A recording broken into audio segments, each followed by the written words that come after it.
What's going on, guys? It's Cliffy here. Today, so much to talk about. Just before we go and get into, I guess, everything else, the first thing I do want to bring up is obviously today is the 5-year anniversary of the February quakes in Christchurch. Now, this has affected me. It's affected a lot of people I know. So I just want to take a moment, obviously, just to say, I guess just reach out to everyone who has been affected by it. And there has been a lot of people in the Christchurch region, even the Canterbury region, that have been affected by it quite a lot. So it is a huge moment. Obviously, 5 years on, things are still getting rebuilt, still getting done, but we are getting there as a city. So I just wanted to take, obviously, a wee moment just to say about that. But as I said, a lot to talk about today, so we've had that.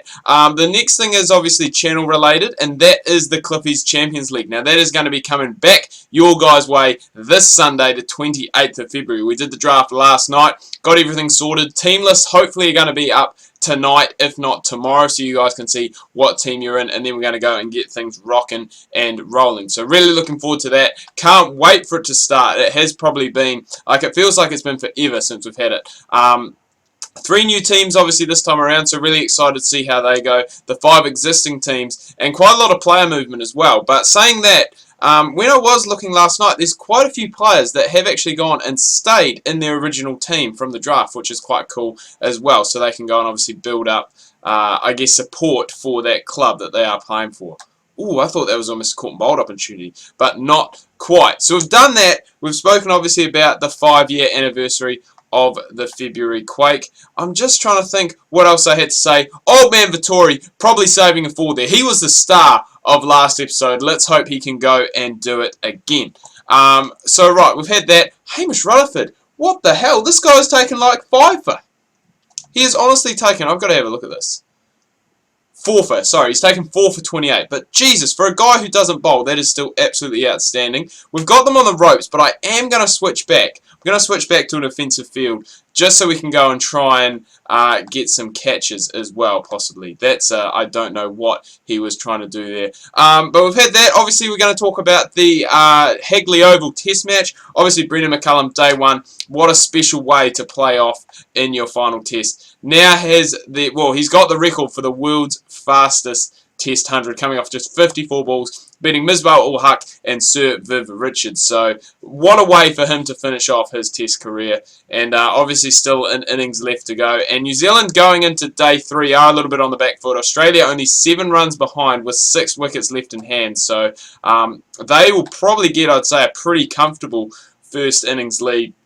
They'll look to bat through probably most of today, day 3, I'd say. And then just see how they go from there. The pitch I don't think is going to break up as much, as you would expect to see around, I guess, the world and in other parts of New Zealand as well. So I don't think it's going to get hard for batting on. I think it could get difficult at times. And New Zealand just really need to go and pick up some early wickets in this first morning session.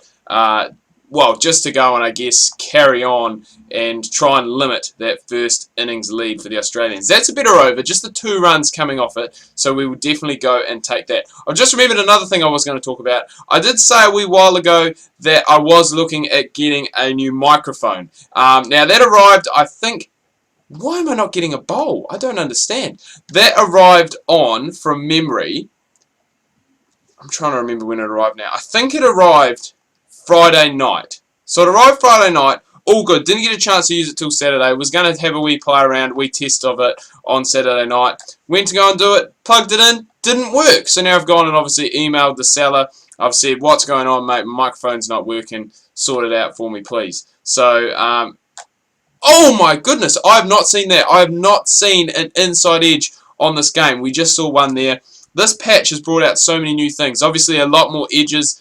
I haven't really had too many caught behinds, but a lot more edges, and we saw an inside edge there just like that. So hopefully there's it's a sign of things to come. Come on, Broad. If we were bowling Yorkers here, I think we would have had probably a couple of wickets. I thought we were going to potentially get one from that inside edge. What a good catch that would have been.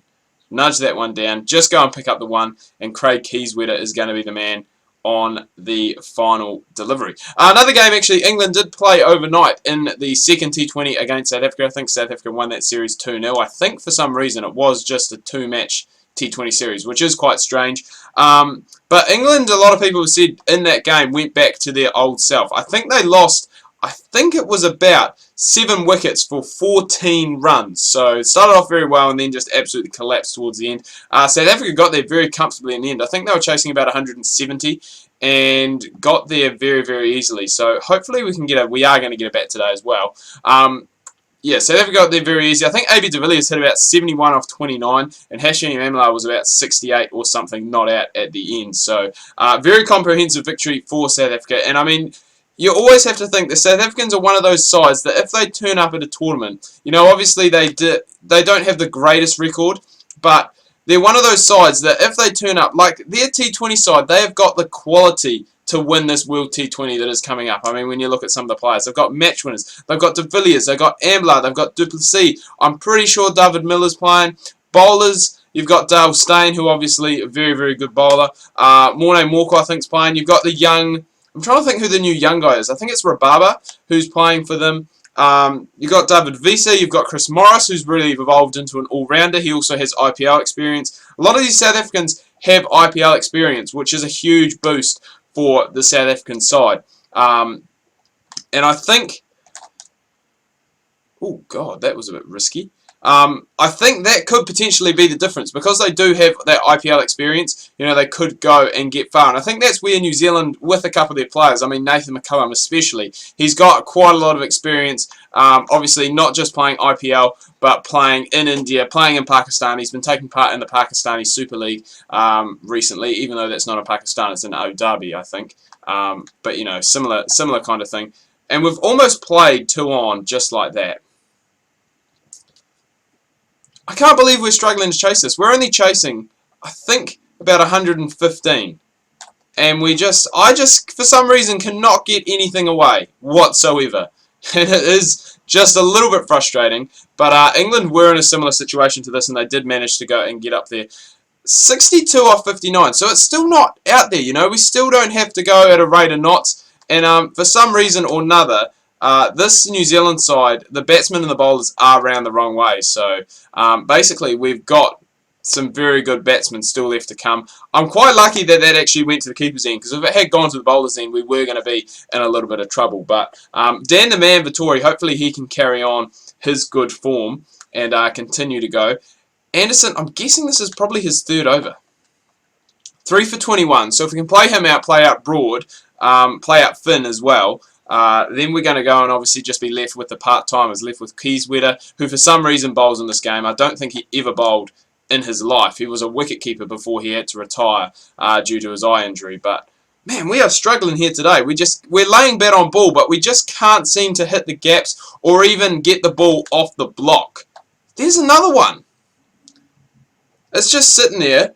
Quite often we play that off the front foot pull, and it works beautifully for us, but not today. And this is what I'm talking about. Ewan Morgan coming in. Saying that, he does have a fairly good record against me, Ewan Morgan, and even Ian Bell. They seem to get me out more often than not. Speaking of Ian Bell, he's into the attack now. And that there is run nicely away. Is that going to be Cliffy's? No. I was going to say, is it going to be his first boundary? But it is cut off by that man there. Vettori, for some reason, has gone absolutely crazy. He's 40 off 16 and has basically single-handedly won this game for us. We now only need 28 off 44 deliveries. We're hanging around the other end. Basically, Vettori, as I said, is absolutely smashing it. And we are just we're just being made to look like a mug, sitting around with 9 off 12. No wickets for us either today, so it hasn't been the greatest of games altogether. But Vettori is carrying this side. Craig Kieswetter comes in, and let's see if we can get him off the block, because we did struggle last time. Still can't get him off the block. This is Craig Kieswetter we're talking about here. He's not a bowler, he's a wicket-keeper. Well, he was a wicket-keeper in his time. Oh my God. Off the block, but straight to the fielder. What is going on? We just can't seem to time anything at all. Nothing seems to be going our way. It just doesn't seem to be working for Cliffy. 9 off 14. It's a good thing we haven't had to come out here and blast bloody like Vettori has. 44 off 19. Old man Vettori again getting the job done. He was the star of last episode. He's probably going to be the star of this episode too. That one's hit away. That one may go all the way. It has. We finally managed to trickle one to the boundary for our first 4 of the innings. Still keeps our strike rate under. What have they gone for here? No, same thing. It's going to say still keeps our strike rate under 100. Oh, and finally we work one away off the pads, and that one's timed very well as well. So when it rains, it pours, and that is 2 boundaries in a row for Cliffy. Moves him up. I'm trying to think. Does that take him to 17 off 17? That strike rate is 100 now, people. And then tries to go and do something stupid that only Cliffy can do. Classic Cliffy moment right there, trying to go and work one away. Luke Wright, why was he not bowling earlier on? That is a very good question. But 10 off 33, so this should be pretty comfortable. Vittori's going to go, and he's probably going to get... oh no, that was a ball that could be cut away, Cliffy. Instead of trying to play another bloody front foot pull. Vittori's going for a pretty quick 50 here. 49 off 20, so he just needs that single, obviously, to go and get that 3-figure score. And again, we just can't seem to hit the ball, get it off the block, or do anything. We're just struggling today, big time, to just get anything done. Oh, there we go. Beautiful shot from Cliffy. Nah, we'll just take the one. Beautiful shot from Cliffy. Moves on to 18. 18 off 21. If we're playing a one-day international, this will be a great supporting knock for a guy, you know, for a top-order player. But it isn't, and we're just struggling. And I've never seen this field before. A straight off and a straight on. Got a fly slip, a long leg, and a deep square leg. This is a strange field.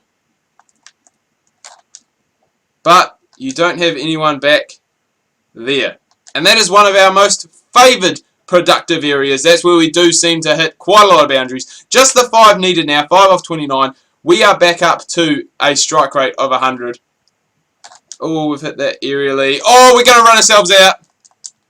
Oh my goodness, I thought we were going to run ourselves out there. What was I thinking? First of all, the cut shot that was hit aerially. Vittori, old man Vittori, he's the star of the episode again. Picks up the man of the match. Finishes it off with a 6, I believe. 55 not out off 21. Didn't bowl for some reason, I don't know why. But 23 off 23 for us, which isn't a bad roll. And New Zealand win by 4 wickets in this 3rd T20 International Series versus England. Anyway, guys, do hope you enjoyed this video. If you have, please remember to leave a like. If you are new, please do subscribe. Make sure you check out my Facebook and Twitter links that can be found down below in the description. Hope you guys had a fantastic weekend and a good week so far. Make sure you tune in tomorrow. I've got more FIFA 16 Phoenix Career Mode coming your guys' way. Make sure you do not miss that.